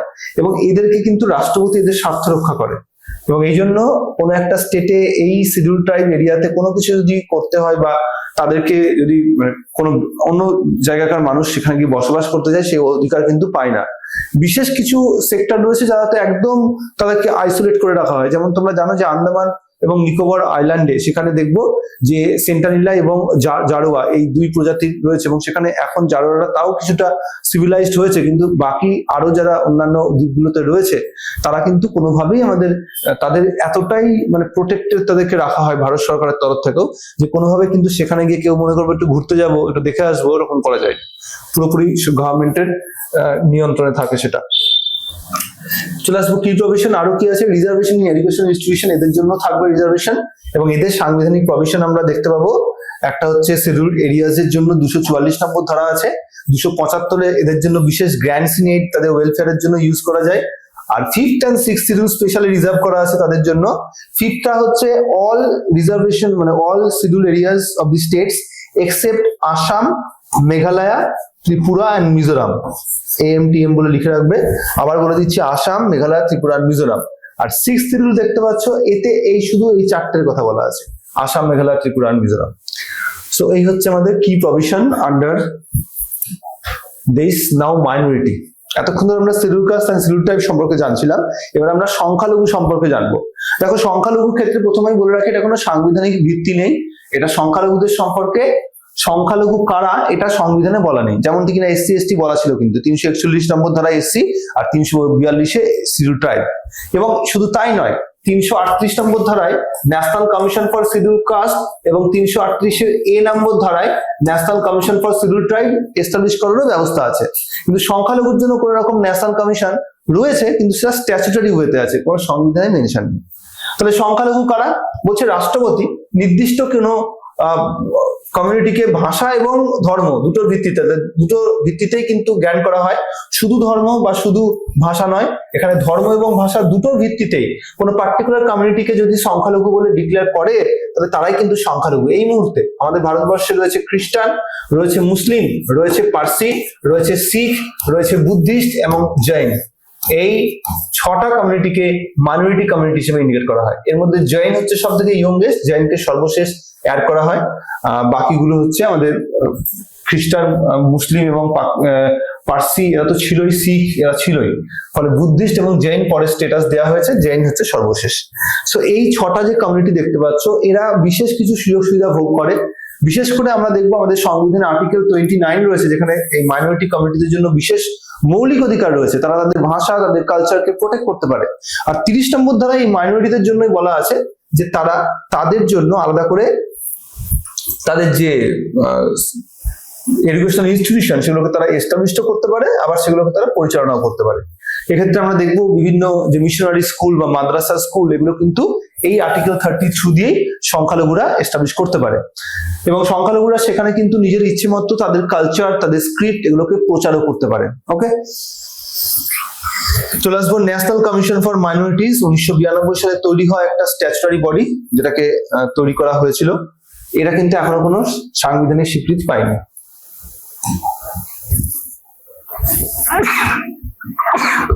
Sorry, Anglo Indians next point. Anglo ইন্ডিয়ানের স্ট্যাটাসটা এই মুহূর্তে আমাদের ভারতবর্ষে আর সেভাবে নেই। তার কারণ আমাদের লাস্ট যে সেন্সাস, সেই সেন্সাস অনুযায়ী ভারতবর্ষের টোটাল অ্যাংলো ইন্ডিয়ানদের সংখ্যাটা 100-এরও কম। তো এই মাত্র 100 জনের কমের জন্য ভারতবর্ষে অ্যাংলো ইন্ডিয়ানের আলাদা করে কোনো রিজার্ভেশনের ব্যবস্থাকে আর কন্টিনিউ করা হয়নি। আমরা দেখবো আমাদের ভারতবর্ষে এই অ্যাংলো ইন্ডিয়ান সংক্রান্ত প্রভিশন কোথায় আছে বা কাদেরকে বলা হয়। বলছে যে 366 নম্বর ক্লজ 2 আর্টিকেলের মধ্যে কারা অ্যাংলো ইন্ডিয়ান হিসাবে চিহ্নিত হবে সেটা বলা আছে। মেইনলি যেটা ব্রিটিশ এবং ব্রিটিশের সঙ্গে সঙ্গে ইউরোপীয় বিভিন্ন গোষ্ঠী থেকে আগত, যাদের একটা জেনারেশন পর্যন্ত কিন্তু অ্যাংলো ইন্ডিয়ান হিসেবে ইন্ডিকেটেড। তার মানে আমার বাবা বা মা কেউ একজন যদি ইউরোপিয়ান কোন একটা কান্ট্রি থেকে বিলঙ্গিং, লাইক ফরাসি হতো বা ব্রিটিশ হতো, তাহলে সেক্ষেত্রে আমাকে অ্যাংলো ইন্ডিয়ান বলা যেত। কিন্তু আমার যে নেক্সট জেনারেশন তাকে কিন্তু আর অ্যাংলো ইন্ডিয়ান বলা যাবে না। তো স্বাভাবিকভাবে আমাদের ভারতবর্ষে এই ব্রিটিশদের সঙ্গে বা ইউরোপীয় কান্ট্রিগুলোর মানুষের সঙ্গে যে বৈবাহিক সম্পর্ক তৈরি হয়েছে ডিউরিং ব্রিটিশ পিরিয়ড, এবং ব্রিটিশ পিরিয়ড শেষ হয়ে গেছে 1947-এ, প্রায় আমাদের 78 ইয়ার্স অতিক্রান্ত। তো এই 78 বছর পরে গিয়ে আর তারপরে সেই সময়কার আর কোনো জেনারেশন নেই, ফলে একটা জেনারেশন পর্যন্ত যারা অ্যাংলো ইন্ডিয়ান ছিল তাদের স্ট্যাটাসটা এখন ডিম হয়ে যাচ্ছে। তাই ভারত সরকার দেখবো 104 নম্বর অ্যামেন্ডমেন্ট অ্যাক্ট করে আর তাদের জন্য আলাদা করে কোনো রিজার্ভেশনের ব্যবস্থা রাখেনি। 2019 সালে এটা চেঞ্জ করে দেওয়া হয়েছে। অ্যাংলো ইন্ডিয়ানদের সমস্ত রকমের যে রিজার্ভেশন তাকে ডিসকন্টিনিউ করে দেওয়া হয়েছে ফ্রম 2020 জানুয়ারি থেকে। ওকে, তাহলে ওটা এখানে বলা হয়েছে। দেখো এখানে আর্টিকেল 331-এর মধ্যে আগে রাষ্ট্রপতির হাতে ক্ষমতা ছিল যে লোকসভায় তিনি ম্যাক্সিমাম 2 জন মেম্বারকে নমিনেট করতে পারতেন। এই 2 জন মেম্বারের নমিনেশন এখন টোটালি স্টপ হয়ে গেছে, এটা কিন্তু আর হয় না। এই যে 2 জন নমিনেটেড হতে পারতেন, সেক্ষেত্রে প্রথম আমাদের ভারতবর্ষের লোকসভার নমিনেটেড মেম্বার কে ছিলেন? Frank Anthony. এটা যে কোশ্চেন দেয়, এবং ইনি হচ্ছে আজ পর্যন্ত সব থেকে longest serving Anglo Indian member আমাদের লোকসভাতে, ফ্র্যাঙ্ক অ্যান্টনি, ইনি longest serving Anglo Indian member. আর সর্বশেষ 16 লোকসভাতে আমরা দেখেছিলাম অ্যাংলো ইন্ডিয়ান মেম্বারকে, সেটা হচ্ছে 2019 পর্যন্ত, 2019-এর আগে পর্যন্ত বা 2019 পর্যন্তই। তারপরে নির্বাচন হয়েছে 2019-এ 17 লোকসভা, তখন থেকে ডিসকন্টিনিউ হয়ে গেছে। 16 লোকসভায় সর্বশেষ কারা কারা ছিলেন, একজনের নাম তোমরা খুব সহজে আইডেন্টিফাই করতে পারবে, সেটা হচ্ছে জর্জ বেকার, আরেকজন হচ্ছে রিচার্ড হে। জর্জ বেকার বুঝতেই পারছো, সিনেমা আর্টিস্ট। তো সেই রিচার্ড হে এবং জর্জ বেকার ছিলেন লাস্ট 2 জন মেম্বার। তো এটা দিয়েও কোশ্চেন দিতে পারে, জর্জ বেকার কততম লোকসভার মেম্বার ছিলেন তারা, সেটা দিয়েও কোশ্চেন দিতে পারে। তাহলে লোকসভায় মনোনয়ন করতে পারতো, এটা এখন বিলুপ্ত হয়ে গেছে। একইভাবে গভর্নররাও 333 নম্বর ধারা অনুযায়ী দেখতাম যে সেখানে কিন্তু স্টেট লেজিসলেটিভ অ্যাসেম্বলিতে একজনকে নমিনেট করতে পারতেন। এটাও ডিসকন্টিনিউ হয়ে গেছে because of the same cause, কি আমাদের পপুলেশনটাই এত কম যে আলাদা করে তাদের জন্য কোনো রিজার্ভেশনের প্রয়োজন নেই। সো সো এইটাকে অ্যাবলিশন করা হয়েছে, reservation for Anglo Indians were abolished by 104 amendment act 2020। সো এই অ্যামেন্ডমেন্ট অ্যাক্টের মাধ্যমে এটাকে ডিসকন্টিনিউ করে দেওয়া হয়েছে ফ্রম জানুয়ারি 2020। তো এই হচ্ছে আমাদের অ্যাংলো ইন্ডিয়ান সংক্রান্ত বিষয়। তাহলে এখনো অবধি আমরা যা পড়লাম, প্রথমত আমরা অ্যামেন্ডমেন্ট প্রসেস পড়লাম, আমাদের সাংবিধানিক ভাবে যে প্রসেস গুলো রয়েছে, ভেরিয়াস টাইপস অফ মেজরিটিস। সেকেন্ড, আমরা অ্যামেন্ডমেন্টের সঙ্গে সঙ্গে রিলেটেড আরো দুটো কান্ট্রি, ইউএসএ এবং চায়না, তাদের অ্যামেন্ডমেন্টের সম্পর্কে জানলাম। এন্ড দেন আমরা দেখলাম আমাদের ভারতবর্ষের রিজার্ভেশন সংক্রান্ত বিভিন্ন provision like schedule caste, schedule tribe, Anglo Indians এবং মাইনরিটি সংক্রান্ত বিষয়গুলো। এবার আমরা একটা চার্ট দেখে নেব, যেটা হচ্ছে এই 104তম অ্যামেন্ডমেন্ট অ্যাক্টের সঙ্গে কানেক্টেড। এই চার্টের মধ্যে কি আছে, যে আর্টিকেলের মধ্যে এই 330 নম্বর আর্টিকেল থেকে শুরু করে 333 নম্বর আর্টিকেলের যাবতীয় প্রভিশনকে মডিফিকেশনের অথরিটি দিয়েছে বা এটার ভ্যালিডিটির কথা বলা হয়েছে, যেটা হচ্ছে 334। 330 এর মধ্যে লোকসভায় এসসি এসটি রিজার্ভেশন, 331 এর মধ্যে অ্যাংলো ইন্ডিয়ান মেম্বার 2 জন ম্যাক্সিমাম লোকসভায় বাই দি প্রেসিডেন্ট, 332 এর মধ্যে বিধানসভায় এসসি এসটি রিজার্ভেশন, আর 333 এর মধ্যে বিধানসভায় সর্বোচ্চ একজন মেম্বারকে গভর্নর অ্যাংলো ইন্ডিয়ান থেকে নমিনেট করতে পারবে। তার মানে এই 4টে প্রভিশন এর মধ্যে দেওয়া ছিল। আর এই 4টে প্রভিশনকে কতদিন ভ্যালিড রাখা হবে সে সম্পর্কে আর্টিকেল 334 দিক নির্দেশ করে। এখানে মূল সংবিধানে ছিল 10 বছরের জন্য থাকবে, তার মানে 1950 থেকে কার্যকরী হয়েছে, 1960 সালে গিয়ে এটার ভ্যালিডিটি শেষ হয়ে যাবে। এটাই আম্বেদকর করে গেছিলেন, কিন্তু আম্বেদকর হয়তো জানতেন না এভাবে এই রিজার্ভেশনটাকে কন্টিনিউ করা হবে রিপিটেডলি। এটাকে এখনো অব্দি দেখতেই পাচ্ছ 7 টাইমস মডিফাই করা হয়েছে। প্রত্যেকবার অ্যামেন্ডমেন্ট করে করে 10 বছর করে রিজার্ভেশনটাকে এক্সটেন্ড করে দেওয়া হয়। এই এক্সটেন্ড করে করে এখন সেটা 70 ইয়ার্স, মানে 70 বছর পর্যন্ত এক্সটেন্ড করা হয়েছে। প্রথমে 1960 সাল থেকে এটা বাড়িয়ে 1970 করা হয়েছিল, তারপর 1970 সাল থেকে বাড়িয়ে 80 করা হয়েছিল, 1980 থেকে বাড়িয়ে 90 করা হয়েছিল, 90 থেকে বাড়িয়ে 2000, 2000 থেকে 2010, 2010 থেকে 2020, আর 25শে জানুয়ারি 2020 থেকে বাড়িয়ে 25শে জানুয়ারি 2030 অব্দি করা হয়েছে। সো এইভাবে আমাদের আর্টিকেল 334 এর মধ্যে বারবার অ্যামেন্ডমেন্ট করে করে এই রিজার্ভেশন সংক্রান্ত যাবতীয় প্রভিশন চেঞ্জ হয়েছে। এখানে আরেকটি গুরুত্বপূর্ণ বিষয়, তা হচ্ছে এই যে চেঞ্জেস গুলো হচ্ছে, এটা কার কার জন্য হচ্ছে। 330 নম্বর ধারা থেকে 333 এর মধ্যে কার কার রিজার্ভেশনের কথা আছে, এসসি, এসটি আর অ্যাংলো ইন্ডিয়ান। তার মানে এই যে চেঞ্জেস গুলো, এগুলো এদেরই এক্সটেনশনের কথা বলছে। এই এসসি, এসটি এবং অ্যাংলো ইন্ডিয়ান তিনটের জন্যই বলছিল প্রত্যেকটাতে, কিন্তু একদম শেষে যখন 104 নম্বর অ্যামেন্ডমেন্ট, তাতে এসসি এসটি বলছে কিন্তু অ্যাংলো ইন্ডিয়ান আর বলছে না। অ্যাংলো ইন্ডিয়ান বলছে না বলেই 104 নম্বর অ্যামেন্ডমেন্ট একটা আমরা পড়লাম না, যে এই রিজার্ভেশনটাকে অ্যাবলিশ করে দেওয়া হয়েছে। ওকে, তাহলে অ্যাংলো ইন্ডিয়ানের বিষয়টা ক্লিয়ার হয়েছে। এবং এই চারটা মনে রাখবে, কারণ এটা সবসময় যে শেষেরটা দিয়ে কোশ্চেন দেবে তার কোনো গ্যারান্টি নেই, বাকিগুলো দিয়েও দিতে পারে। লাইক আমি একটা এক্সাম্পল দিচ্ছি, তাহলে বললো যে কোন সংবিধান সংশোধনীর মাধ্যমে সর্বশেষ শিডিউল কাস্ট, শিডিউল ট্রাইব এবং অ্যাংলো ইন্ডিয়ানদের রিজার্ভেশনকে 10 বছর এক্সটেন্ড করা হয়েছিল। তাহলে সর্বশেষ কি হবে আনসার? মনে হচ্ছে 104 হবে, কিন্তু না, 104 তো হবে না, কারণ এসসি, এসটি, অ্যাংলো ইন্ডিয়ান তিনটেরই রিজার্ভেশন কন্টিনিউ করার কথা বলছে। সেটা তো 104-এ হয়নি, 104-এ শুধু এসসি এসটি হয়েছে, তাই সেক্ষেত্রে 95 করতে হবে আনসার। আর যদি শুধু এসসি এসটি হলে তখন তোমরা 104 করবে। আশা করছি বুঝতে পারছো, এইসব ডিফারেন্স করে করে কোশ্চেন দেবে এবং সাল দিয়ে, অ্যামেন্ডমেন্টের ইয়ার দিয়ে, সব দিয়ে কোশ্চেন দিতে পারে। চলে আসবে এখানে এসসি এসটি রিজার্ভেশন এবং মাইনরিটি সংক্রান্ত প্রভিশন, অ্যাংলো ইন্ডিয়ান সংক্রান্ত প্রভিশন, সবটা এখানে একটা চার্ট করা আছে আর্টিকেল, এবং সেই সঙ্গে প্রধান প্রধান প্রভিশন গুলো সুন্দর করে ডিক্টেট করা আছে। এরকম করে তোমরা চার্ট করে পড়লে খুব সহজে বিষয়টা মনে রাখতে পারবে, কারণ সবকিছু যে আমাদের দারুণ কনসেপচুয়াল বুঝে নিলাম, কিন্তু বোঝার পরে যদি ইনফরমেশন গুলো ঠিক করে মনে না রাখতে পারি, যদি কোশ্চেন সেরকম উপর বেস করে দেয়, তাহলে কিন্তু আনসার মিস হয়ে যাবে। তো সেই জন্য ইনফরমেশন গুলো একটু স্ট্র্যাটেজিক ওয়েতে, একটু বলবো যে একটু স্মার্ট ওয়েতে মনে রাখতে হবে। আচ্ছা, এতক্ষণ ধরে আমরা তাহলে পড়লাম রিজার্ভেশন সংক্রান্ত বিষয়, এসসি এসটি সংক্রান্ত বিষয়। এবার আমরা ফোকাস করব ইলেকশন সংক্রান্ত বিষয়। ভারতবর্ষের নির্বাচন একটি অত্যন্ত গুরুত্বপূর্ণ বিষয়, এর কারণটা লুকিয়ে আছে ভারতবর্ষের গণতান্ত্রিক ব্যবস্থার মধ্যে। তোমরা জানো ভারতবর্ষ এমন একটি কান্ট্রি যে কিনা গণতন্ত্রকে সাপোর্ট করে, এবং গণতন্ত্রে কি হয়, গণতন্ত্রে আমরা জানি সেখানে জনগণের শাসন জনগণের জন্য, জনগণের দ্বারা তৈরি হয়। এই ডেমোক্রেসি সিস্টেম ভারতবর্ষে হচ্ছে ইনডিরেক্ট ওয়েতে কার্যকরী হয়, পরোক্ষভাবে ভারতবর্ষে গণতন্ত্র বাস্তবায়িত হয়েছে। এই ইনডিরেক্ট ডেমোক্রেসি ভারতবর্ষে এস্টাবলিশ হয়েছে পার্লামেন্টারি সিস্টেমের মাধ্যমে। তাহলে ভারতবর্ষের গণতন্ত্র কিরকম গণতন্ত্র? সংসদীয় গণতন্ত্র। পার্লামেন্টারি ব্যবস্থায় পরোক্ষভাবে গণতান্ত্রিক ব্যবস্থাকে এস্টাবলিশ করতে গিয়ে আমাদের কি করতে হয়? আমাদের রিপ্রেজেন্টেটিভকে ইলেক্ট করতে হয়। আর এই রিপ্রেজেন্টেটিভকে ইলেক্ট করার বিষয়টা যদি ফ্রি অ্যান্ড ফেয়ার না হয় তাহলে কি আর এটা সঠিক গণতন্ত্র হবে? তো সেই জন্যই ভারতবর্ষের নির্বাচনটাকে অত্যন্ত গুরুত্ব দিয়ে দেখা হয়েছে এবং অত্যন্ত গুরুত্বের সঙ্গে এটাকে সাংবিধানিক প্রভিশনও দেওয়া হয়েছে। পার্ট 15 এর মধ্যে আলাদা করে নির্বাচন সংক্রান্ত প্রভিশন দেওয়া আছে, যেটা ইউকে থেকে ইন্সপায়ার্ড, এবং 324 নম্বর ধারায় ভারতবর্ষের নির্বাচন কমিশনের সম্পর্কে বলা আছে। মনে রাখবে, নির্বাচন কমিশনের এই যে আর্টিকেল দেখছো, এই আর্টিকেলটা কিন্তু সংবিধান কার্যকরী হওয়ার ডেট অর্থাৎ 26শে জানুয়ারি কার্যকরী হয়নি। এটা কার্যকরী হয়েছে 26শে নভেম্বর 1949, যেদিন ভারতের সংবিধান অ্যাডাপ্টেড হয়েছে সেই দিনই নির্বাচন সংক্রান্ত প্রভিশনও কার্যকরী হয়ে গেছিল। আর এটাকে অফিসিয়ালি ফরমেশন করে কবে কাজ করা হয়েছে? হচ্ছে 25 জানুয়ারি। 25শে জানুয়ারি 1950 আমাদের নির্বাচন কমিশনের প্রতিষ্ঠা দিবস। আর ঠিক এই কারণেই 25শে জানুয়ারিকে প্রত্যেক বছর আমরা জাতীয় ভোটার দিবস হিসেবে পালন করে থাকি। তাহলে এটা দিয়েও কোশ্চেন দেয় যে জাতীয় ভোটার দিবস কোন ডেটে পালিত হয়। চলে আসবো নির্বাচন কমিশন সংক্রান্ত অন্যান্য প্রভিশন, যেমন কম্পোজিশন। দেখো, আমাদের ভারতবর্ষের নির্বাচন কমিশনের ক্ষেত্রে মূল সংবিধানে কিন্তু একজন মেম্বার থাকার কথা বলা হয়েছিল। পরবর্তীকালে এটাকে মাল্টি মেম্বার করা হয়েছে। এই মাল্টি মেম্বারে কি করা হয়েছে? 1 চেয়ারম্যান প্লাস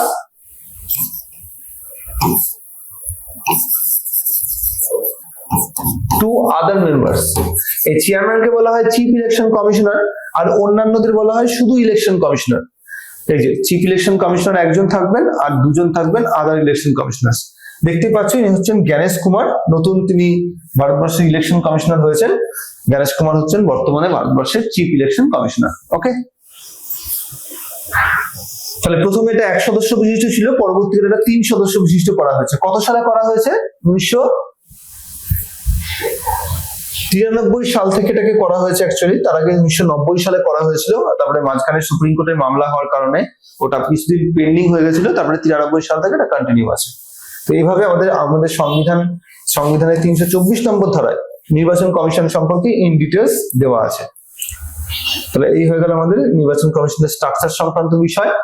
নির্বাচন সংক্রান্ত বিষয়গুলোকে বা কি কি ফাংশন তাকে পরিচালনা করতে হয় সেটা আমরা এক ঝলকে দেখে নেব। আমি একটা চার্ট করে দিয়েছি। প্রথমত কন্ডাক্ট ইলেকশন, নির্বাচন পরিচালনা করা। কোন কোন নির্বাচন পরিচালনা করে আমরা দেখে নেব।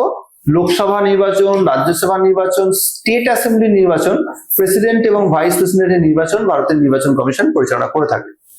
Electoral roll preparation, voter list creation করা, রিভিশন করা এবং মেনটেন করা, এগুলো সব নির্বাচন কমিশনকেই করতে হয়। এছাড়া মডেল কোড অফ কন্ডাক্ট, মানে ফেয়ার কন্ডাক্ট ডিউরিং ইলেকশন, নির্বাচনের সময় কিছু নির্দিষ্ট নিয়ম কানুন জারি করতে পারে, সেই নিয়ম কানুনকে সবাইকে ফলো করতে হয়। এছাড়া রিকগনাইজ পলিটিক্যাল পার্টিজ, বিভিন্ন রাজনৈতিক দলকে তাদের সিম্বল প্রোভাইড করা এবং সেই সঙ্গে তাদেরকে নির্দিষ্ট পলিটিক্যাল পার্টির তকমা দেওয়া, এটাও তার কাজ। আর মনিটরস ক্যাম্পেইন ফাইন্যান্স, তাহলে keep check on expenses of candidates, তাহলে বিভিন্ন প্রার্থীরা যারা নির্বাচনে অংশগ্রহণ করার ক্ষেত্রে বিভিন্ন যে টাকা পয়সা খরচ করে ওটাকে চেক করা যে তারা ঠিকভাবে টাকা পয়সা খরচ করছে কিনা। এবং ইনক্রিজ পার্টিসিপেশন থ্রু এসভি, অর্থাৎ আমাদের যে ভোটার সচেতনতা যে প্রোগ্রাম রয়েছে SVEWP, সেই প্রোগ্রামের মধ্য দিয়ে ভোটারদেরকে জাগরিত করা যাতে সঠিকভাবে তারা ভোটাধিকারটা প্রয়োগ করতে পারে এবং তারা তাদের ভোটিং রাইটসটাকে বুঝতে পারে। কারণ আমাদের ভারতবর্ষে ভোটাররা কিন্তু এখনো খুব বেশি করে ভোট বিষয়ে ওয়াকিবহাল নয়, অনেক সময় টাকার বিনিময়ে ভোট দেওয়া হয়। তো সেই ব্যাপারটাকেও দেখা এবং সেটাকে ফেয়ার করার যে উদ্যোগ সেটা কিন্তু ইলেকশন কমিশন অফ ইন্ডিয়া নিয়ে থাকে। এরপরে আমরা চলে আসবো প্রধান নির্বাচন কমিশনারের ভূমিকা। দেখো, ভারতের নির্বাচন কমিশনার যিনি থাকবেন তিনি অবশ্যই অত্যন্ত গুরুত্বের সঙ্গে ভারতের নির্বাচনগুলোকে পরিচালনা করবেন।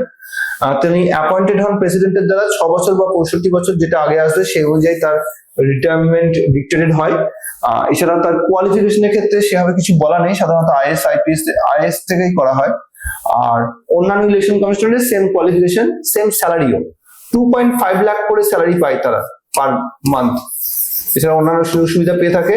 ওথ রাষ্ট্রপতি করাবেন, শপথ গ্রহণ, রেজিগনেশন দিতে হলে রাষ্ট্রপতিকে দিতে হয়। আমরা দেখবো আমাদের ভারতবর্ষে কিন্তু নির্বাচন কমিশনের কিছু রেসপন্সিবিলিটি রয়েছে, এই চার্টের মাধ্যমে সেটা ডিক্টেট করে দিয়েছি আমি। নাম্বার 1, নির্বাচন কমিশন আমাদের নির্বাচন কমিশন অফ ইন্ডিয়ার যাবতীয় যে মিটিং হয় তাতে পরিচালনা করে, তাদের লিড করে, অর্থাৎ তিনি নির্বাচন কমিশনকে চেয়ারম্যান হিসেবে সেটাকে পুরোপুরি তদারকি করেন। ফ্রি অ্যান্ড ফেয়ার ইলেকশন আরেকটি গুরুত্বপূর্ণ বৈশিষ্ট্য। নিউট্রাল ভাবে এবং ট্রান্সপারেন্সি ভাবে পুরো নির্বাচন কমিশনের কাজ হচ্ছে নির্বাচনটাকে পরিচালনা করানো। তো এই ফ্রি অ্যান্ড ফেয়ার ইলেকশন করাতে যা যা প্রয়োজনীয় সেগুলো সে করে। পলিসি ডিসিশন, যত নির্বাচন সংক্রান্ত পলিসি গ্রহণ করা, frame selection policies and supervise execution সবটাই কিন্তু নির্বাচন কমিশনের দায়িত্বের মধ্যে পড়ে।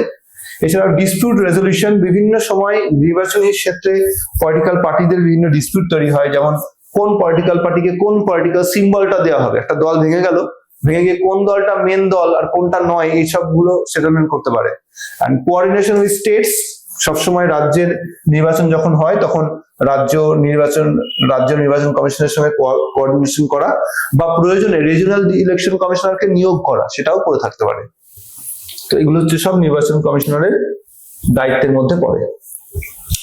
এরপরে যে চারটা করে দিয়েছি, এই চারটা করা থাকলে ভারতবর্ষের নির্বাচন নিয়ে কোন রকম আর কনফিউশন থাকবে না। শুধু নির্বাচন নয়, নির্বাচন ছাড়াও আরো অন্যান্য আনুষঙ্গিক বিষয় দিয়েও কোশ্চেন দেয়, ওটাও আমরা এই চার্টের মধ্যেই বুঝতে পারবো। তো চলো স্টার্ট করি। একদম প্রথমেই ইলেকশন, কোন কোন ইলেকশন সেটা দেওয়া আছে, তারপরে কে সে নির্বাচনটাকে কন্ডাক্ট করে সেটা দেওয়া আছে, কোন নির্বাচনী ব্যবস্থা ফলো করে এই নির্বাচনটা হয়, এই নির্বাচনের মেথডটা ডিরেক্ট হয় না ইনডিরেক্ট হয়, এবং এই নির্বাচন পদ্ধতিটা কার উপর ভিত্তি করে হয় এবং কত ধারা অনুযায়ী হয়। প্রথমে আমরা লোকসভা ইলেকশনের কথায় চলে আসবো। আমরা একটু আগে পড়েছি 324 নম্বর ধারার ক্লজ 1 এর মধ্যে লোকসভা নির্বাচন কন্ডাক্ট করার অথরিটি দেওয়া আছে, একইভাবে বিধানসভারও দেওয়া আছে, একইভাবে বিধান পরিষদের, সবটাই হচ্ছে 324 এর ক্লজ 1। এই যে নির্বাচন, মনে রাখবে আমাদের ভারতবর্ষে দু রকমের মেথডের নির্বাচন হয়, একটা হচ্ছে ডিরেক্ট অর্থাৎ আমরা গিয়ে ভোট দিই, আর একটা হচ্ছে ইনডিরেক্ট অর্থাৎ আমাদের হয়ে কেউ ভোট দিয়ে দেয়। ভারতবর্ষের ডিরেক্ট মেথডের মাধ্যমে যে ভোটগুলো হয়, মনে রাখবে সেই সিস্টেমের নাম হয় first past the post electoral system. আমরা এটাকে সাধারণ সংখ্যাগরিষ্ঠতা বলে উল্লেখ করতে পারি। তাহলে ভারতবর্ষের প্রত্যক্ষ নির্বাচন সব সাধারণ সংখ্যাগরিষ্ঠতা ফলো করে হয়।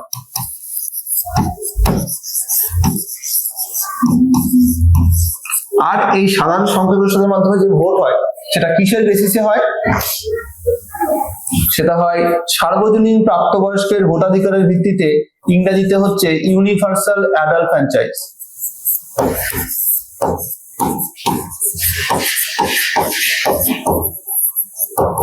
ক্লিয়ার এটা? অন্যদিকে বিধানসভার ক্ষেত্রে election commission of India conduct করে থাকে একইভাবে, এটাও সেম সাধারণ সংখ্যাগরিষ্ঠতা পদ্ধতি বা first past the post electoral system. আর ডিরেক্ট মেথড প্রত্যক্ষ ভোট হয় এবং সার্বজনীন প্রাপ্তবয়স্কের ভোটাধিকার ফলো করে হয়।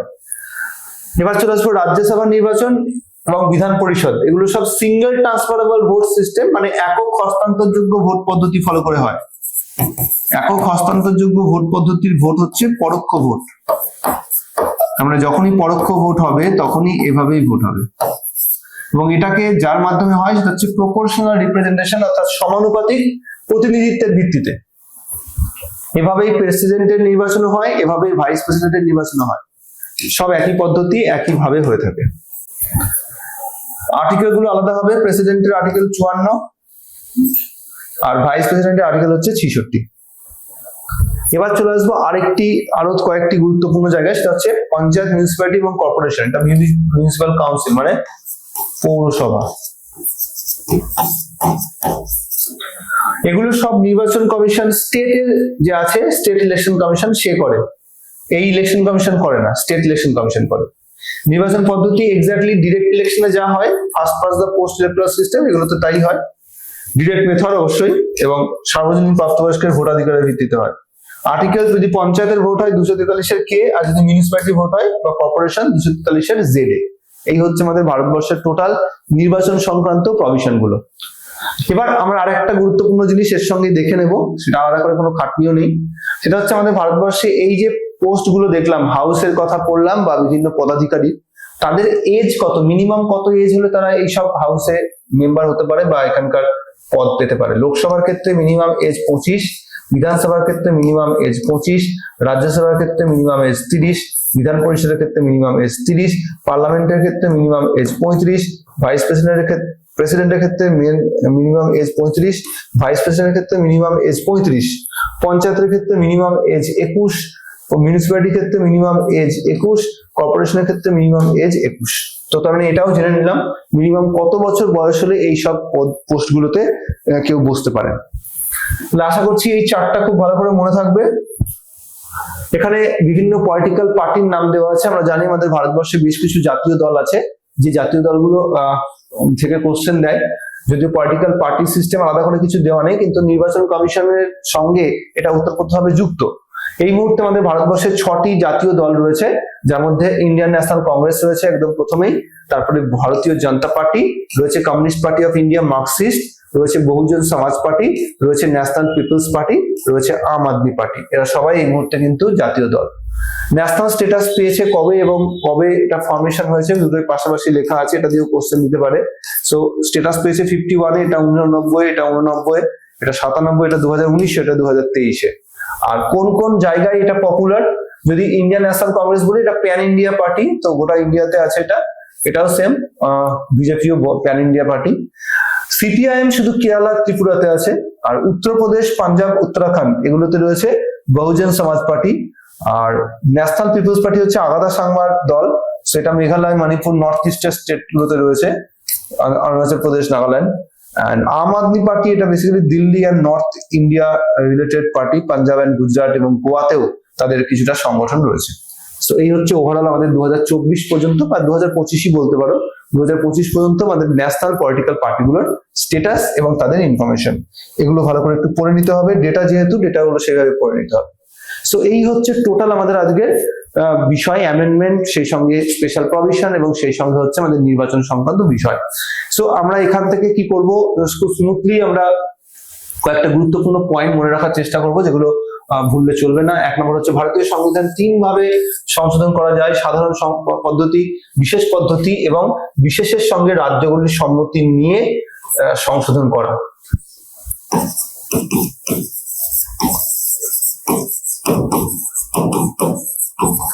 দ্বিতীয় পয়েন্ট হচ্ছে মার্কিন সংবিধান সংশোধন কঠিন এবং ধাপে ধাপে হয়, ভারতের তুলনায় অনেক বেশি জটিল। চীনের সংশোধন প্রক্রিয়া অনেক সহজ এবং একদলীয় পার্লামেন্টারি ব্যবস্থা হয়, একদলীয় ব্যবস্থা ফলো করে এখানে হয়। শিডিউল কাস্ট এবং শিডিউল ট্রাইবের জন্য সংরক্ষণ, শিক্ষা, সামাজিক এইসব ব্যবস্থা আর্টিকেল 15+4, 17 আর 46 এর মধ্যে রয়েছে। সংখ্যালঘুদের নিজস্ব ভাষা, ধর্ম, শিক্ষা এগুলোকে তারা রক্ষা করতে পারে। 29 এবং 30 নম্বর ধারায় মৌলিক অধিকার হিসেবে জায়গা দেওয়া হয়েছে। অ্যাংলো ইন্ডিয়ানদের জন্য আগে লোকসভায় মনোনয়ন আর্টিকেল 331 এবং বিধানসভায় 332 নম্বর ধারায় 333 নম্বর ধারায় দেওয়া ছিল। ওকে, ফর বিধানসভা 2020 সালে বন্ধ হয়ে গেছে। And then নির্বাচন কমিশন একটি সাংবিধানিক সংস্থা। 324 নম্বর ধারায় নির্বাচন কমিশনকে অ্যাপয়েন্ট করার ব্যবস্থা করা হয়েছে, তার অ্যাপয়েন্টমেন্ট প্রেসিডেন্ট করে থাকেন। চিফ ইলেকশন কমিশনারকে রিমুভালের যে প্রসেস, সেটা হচ্ছে জাজেসদের মতো সুপ্রিম কোর্টের জাজেসদেরকে যেভাবে রিমুভ করতে হয়, অন্যদিকে আদার্স ইলেকশন কমিশনারকে রিমুভ করতে হলে জাজেস এই চিফ ইলেকশন কমিশনার প্রেসিডেন্টকে রেকমেন্ড করলেই প্রেসিডেন্ট এদেরকে রিমুভ করে দেবে। সো এই প্রসেস ফলো হয়। এটি লোকসভা, রাজ্যসভা এবং বিধানসভা এবং রাষ্ট্রপতি, উপরাষ্ট্রপতি এগুলো নির্বাচন পরিচালনা করে বিভিন্ন ধারা অনুযায়ী। দল স্বীকৃতি, প্রতীক বরাদ্দ, আচরণবিধি রক্ষা নির্বাচন কমিশনের প্রধান কাজের মধ্যে পড়ে। প্রধান নির্বাচন কমিশনার নেতৃত্ব দেন এবং তিনি স্বচ্ছতা নিশ্চিত করেন, ফ্রি অ্যান্ড ফেয়ার ইলেকশন, এবং তিনি রাজনৈতিক হস্তক্ষেপ থেকে কমিশনকে রক্ষা করেন সবসময় নিরপেক্ষতা বজায় রেখে। আর সুপ্রিম কোর্টের বিচারকদের মতো তাকে অপসারণের জন্য অভিশংসন প্রক্রিয়া চিফ ইলেকশন কমিশনারকে রিমুভ করার ক্ষেত্রে শুধুমাত্র এই এখনই বললাম যে জাজেস অফ সুপ্রিম কোর্টের মতো রিমুভাল পদ্ধতি, তো সেটা ফলো করা হয়। তো এই হচ্ছে আজকে টোটাল আমাদের ডিসকাশন।